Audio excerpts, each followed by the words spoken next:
पकौड़े वाले की कहानी। एक वक्त का किस्सा है। किसी गांव में मीठा नामी एक पकौड़े वाला पकौड़ों की दुकान चलाया करता था। उसके पकौड़े बहुत मजेदार होते थे और गांव में कोई और पकौड़ों वाला न होने की वजह से उसकी दुकान काफी अच्छी चलती थी। लेकिन वो बहुत लालची था और पकौड़ों से फौरन अमीर होना चाहता था। वो लोगों से पकौड़ों की दुगनी कीमत लेता था और घर जाकर सारे पैसे अपनी बीवी को दे देता था। अरे मिठे, देख ले मेरे घर में नाजुक हाथ के कैसे मजेदार पकौड़े बनाती हूँ कि सारे लोग सारे पकौड़े फौरन खा जाते हैं। हाँ बेगम, तू ठीक कह रही है। लोग तो दीवाने हैं हमारे पकौड़े खाने के लिए। मिठे, फिर तो पकौड़ों का रेट तू 2 गुना ज्यादा कर दे। सारे पकौड़े 2 गुना ज्यादा करके बेच दे।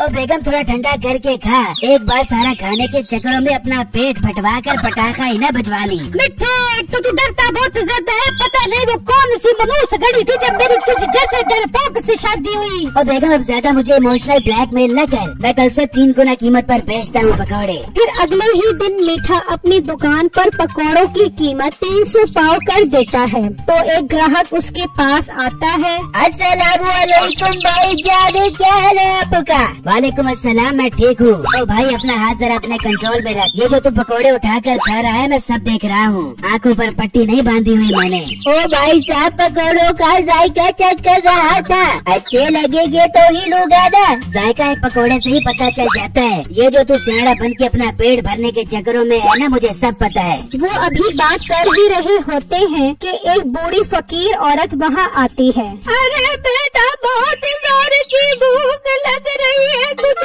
पकौड़े खिला दे बेटा। अम्मा 300 रुपए पाव हैं, कितने पकौड़े दूं आपको? अरे बेटा, मैं तो बहुत गरीब औरत हूँ, मेरे पास पैसे कहाँ से आए? बेटा, अल्लाह के नाम पे पकौड़े खिला दे। ओ अम्मा, ये मैंने कोई लंगर खाना नहीं खोला हुआ जो ऐसे ही फकीरों को अपने खस्ता खारे पकौड़े खिलाता रहूं। चल अम्मा, चल यहाँ से अपना रास्ता नाप। बेटा, तू तो बहुत बदतमीज इंसान है। तू तो गरीबों की मदद ही नहीं करता।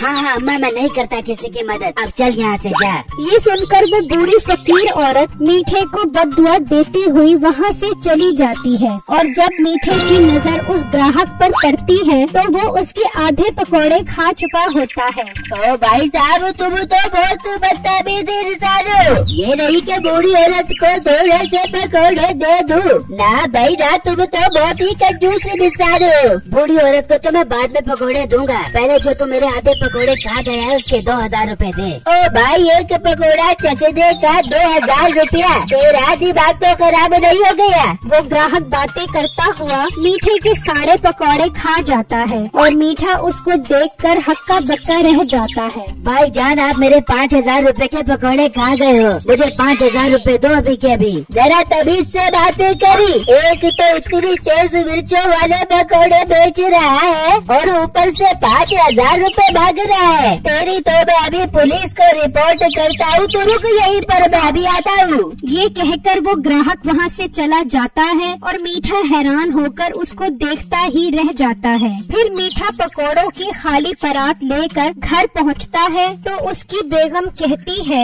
आजा मेरी जान के टोटे, आज 2 गुना ज्यादा रेट में पकौड़े बेच के आया है ना। ला दे, सारे पैसे मेरे हाथ में रख दे अभी अभी। और बेगम, तुझे मैं क्या खाक पैसे दूं? फिर मीठा अपनी बेगम को सारी बातें बताता है। मिठे, क्या कह रहा तू? गिट्टी से पकड़ लेता उस ग्राहक को, तो ऐसे जाने क्यों दिया?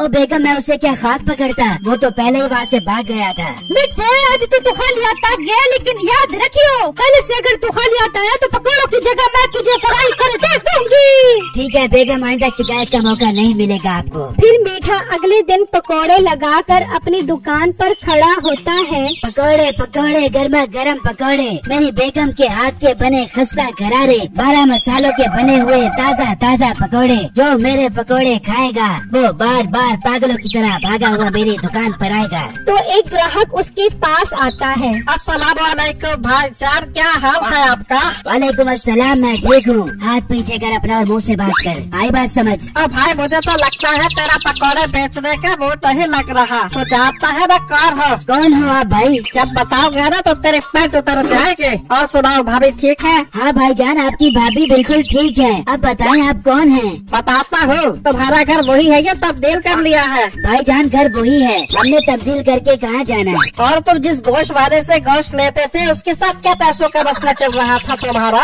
भाईजान मैंने तो उसके सारे पैसे दे दिए हैं, अब कोई मसला नहीं है। अब आप बताएं आप कौन हैं? अब भाई बताता हूँ, सुनाओ तुम्हारा बिजली का मीटर कट गया था, दोबारा लगवाया के नहीं? वो ग्राहक बातें करता करता उसके सारे पकोड़े खा जाता है। ओ भाई मेरा कोई मीटर नहीं कटा, मेरे बात मुझे बता तू कौन है? भाई जब बहुत बीमार हो, 3 दिन से 103 पर बुखार है, 3 दिन से भूखा घूम रहा हो। नहीं ये तू कैसा बीमार है जो 5 मिनट में 5000 के पकौड़े खा गया है? 5000 रूपए निकाल अभी के अभी। 5,000 तो नहीं है, अभी उल्टी करके तेरे सारे पकौड़े बाहर निकाल देता हूँ। फिर वो ग्राहक वहाँ से चला जाता है और मीठा परेशानी में खाली ट्रे लेकर घर आता है। मिठे निकाल, सारे के पैसे निकाल। बेगम मैं लुट गया, मैं बर्बाद हो गया। फिर मीठा नसीबों को सारी बातें बताता है। मिठे मैंने कहा था ना, कल अगर तू पैसे न लेके आया तो फिर तेरी खैर नहीं। अभी के भी मुर्गा बन जा, अपना बैकग्राउंड ऊपर कर ले। आज डंडे मार मार के तेरा बैकग्राउंड सुझा दे दूंगी। बेगम आज मुझे आखिरी मौका दे दे, कल तुझे 6 गुना ज्यादा पैसे ला कर दूंगा। ठीक है मिठे, अब आखिरी मौका है तेरे पास। फिर मीठा अगले दिन पकोड़े लगाकर खड़ा होता है तो एक ग्राहक उसके पास आता है। ओ भाई पकौड़े कैसे दे रहे हो? भाई 300 रूपए पाव के हिसाब से दे रहा हूँ पकौड़े। ओ भाई साहब, छाट वाले इलाके में एक मकान बन रहा है, वहाँ मजदूर काम कर रहे हैं, आप जाकर उन्हें पकोड़े दे आओ और उनसे जाकर खुद ही रेट की बात भी कर लो आप। ओ भाई 300 रूपए पाव से 1 रुपया भी कम नहीं होगा। ओ भाई साहब, मैं तो आपका भला कर रहा हूँ, उनके पास जाओ, उन्हें 600 रूपए पाव के हिसाब से पकोड़े बताना, आपको अच्छा प्रॉफिट हो जाएगा। ये सुनते ही मीठा सोचने लगता है, अरे वाह क्या बात है, आज तो लगता है मेरा सारा नुकसान पूरा हो जाएगा। भाई जाओ उनके पास। भाई जान आई लव यू, मैं अभी उनके पास जाता हूँ। फिर मीठा दुकान से निकलकर मजदूरों के पास जाता है और बिट्टू उसके पकोड़ों की ट्रे उठाकर ले जाता है। जब मीठा वहाँ पहुँचता है तो वहाँ कोई मकान ही नहीं होता। यहाँ तो कोई मजदूर नहीं है, हाय मेरे पकोड़े। जब मीठा वापस आता है तो उसके सारे पकोड़े बिट्टू ले जा चुका होता है। मीठा परेशानी में घर आता है। हाँ मिठे, 3 गुना पैसे मेरे हाथ में रख। बेगम जानो इतनी जल्दी क्या है, पहले डंडा तो ले आओ आप। फिर नसीबो कैंची डंडा लेकर आती है। हाँ मिठे कहाँ पैसे? बेगम पैसे तो नहीं है, बैकग्राउंड हाजिर है, आज लगा तू डंडे जितना तेरा दिल करे। फिर नसीबो उसकी खूब दुर्गत बनाती है। मेरी वीडियो को लाइक और मेरे चैनल को सब्सक्राइब जरूर कीजिएगा और मुझे कमेंट बॉक्स में जरूर बताइएगा कि आपको मेरी स्टोरी कैसी लगी। शुक्रिया।